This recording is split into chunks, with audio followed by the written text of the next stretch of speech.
Well, here we have it, folks. 1976 Boston Whaler Outrage. We're going to do a little restore on this baby. All shrink wrap's been stored for years. It's going to take some work. It's missing some parts. It's quite dirty.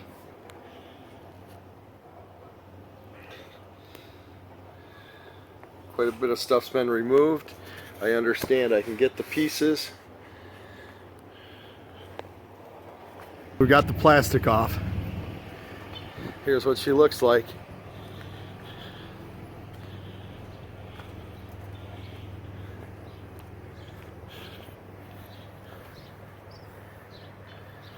She's a mess.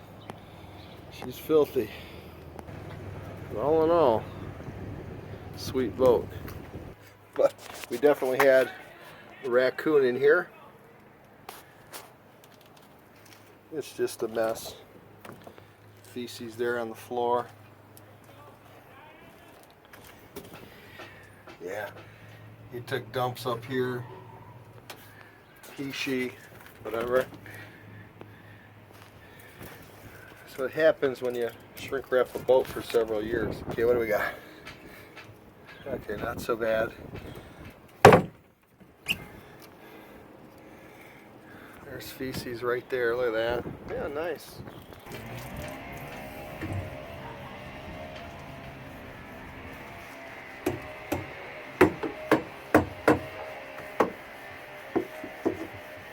This floor is horrible.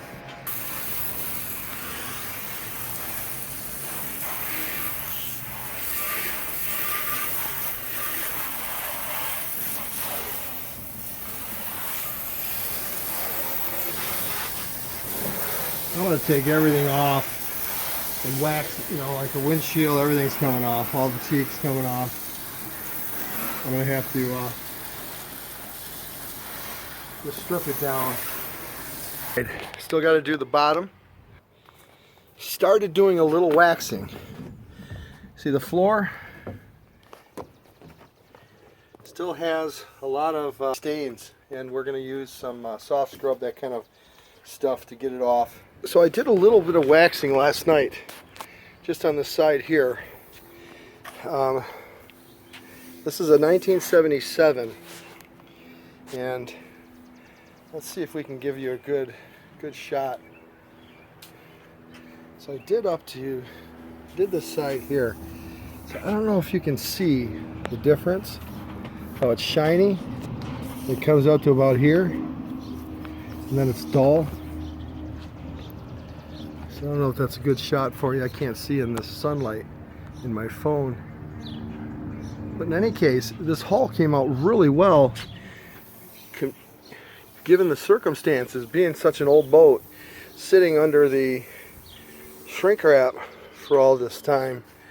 You really can't tell in the sun here, but a lot of the gel coat, it's very thin. It's wearing off. And I think a lot of it had to do with the, see if I can find a spot here, but when I'm waxing this, okay, you can see here all these black dots. That's actually, you're looking through the gel coat into the fiberglass, and the whole boat is like this, especially down here. This is a shame, and if I rub my fingers on them, the color comes right off. So whatever stickers they used, it's not for outdoors. They're indoor. And that's a shame, because all this is brand new. That was done and it was put away. And look at this. You can literally just wipe the color right off. I don't know if you can see that on my finger, the red. So we're going to have that redone again in vinyl. Something like they use for wrapping boats. Alright, we're not using a wheel, we're using a buffer on this. Use a wheel, we can possibly take off too much of this gel coat. We don't want to take off any more than it's already been done. Okay folks, there she is, all waxed, cleaned, ready to go. Now I don't know if you remember the bottom, it was a mess. So we've cleaned and scrubbed all that. We're not going to paint it anymore. There was a sealer coat put on there. It's a very expensive process, several coats of This boat had a few blisters in the bottom of it. So they stripped it down and put this basically an epoxy sealer on the whole bottom, and then they put white bottom paint over it. And you can see the bottom paint's just coming off. The boat's only been in the water about a month since that was done, and so it just came right off. The boat's been sitting in storage since. We're gonna go ahead and work on this railing here. See how it's like discolored? It's white, I don't know, from wax, sun, I'm not sure. You can see here, all wet. I did a little sample here in the shade. I have like a rubber and a vinyl cleaner, and it seems to do a pretty decent job. We're gonna give it a try. However, I tried it over here in the sun, this spot right here, and it just did a marginal improvement. Same over here in the shade. So I think this heavily damaged stuff, it's not going to come. I don't know what that white is, just fading? I don't know. But we're going to try to get it off. And what I'm using, it's just a Meguiar's vinyl and rubber cleaner. It cleans and protects one step. That's what I tried. It worked real good on my seats, my vinyl seats. So let's give it a try. Just basically spray it on, scrub it, wipe it off, buff it type of thing. And just give it a little spray. If I can do this left-handed. Just give it a little spray. Alright.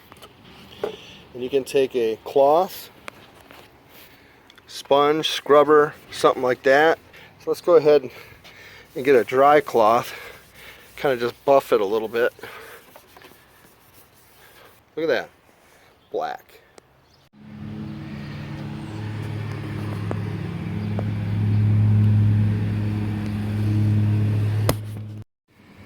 Well, today's project, folks, I went ahead and took the windshields off the console. And I'm totally cleaning the console. I've already done most of it. You can see, you know, this dirty track down here from the mounts that hold it in. The console was very dirty. This side I haven't done yet. I don't know if you can see, but there's some marks and just pretty much normal dirt, wear and tear. So what I'm doing is I got a fine cleaner and I'm just going over it real quick, cleaning it up. You've seen I've done the front here nice and clean. I haven't polished it yet. We're just trying to get the dirt off.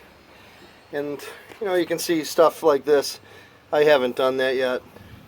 So I got this side, lots of marks where all the trim was. So I'm just cleaning it all off. We're going to put a couple coats of wax on it, and then put the teak back on, windshield, all that. Going to polish this chrome as well. It's looking pretty bad. I don't know if I can get that back. It's almost like a green, you know, kind of like copper turns, oxidized. I don't know if I can get that clean or not, but we'll see.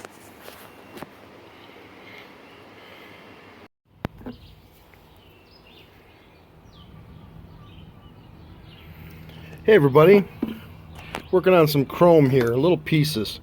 Got these hinges here for the teak doors and stuff on this Boston Whaler, and they got all kind of, I don't know if you can see that, but it gives you a better shot. Sorry.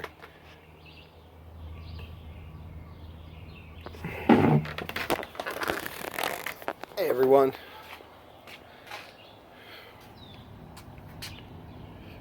Going ahead and working on some chrome here. We're going to polish it up. We got a lot of stains and varnishes and I don't know what on these hinges. These were on the teak doors on the Whaler. I also got, you know, a steering wheel here I'm going to work on, and these old fishing rod holders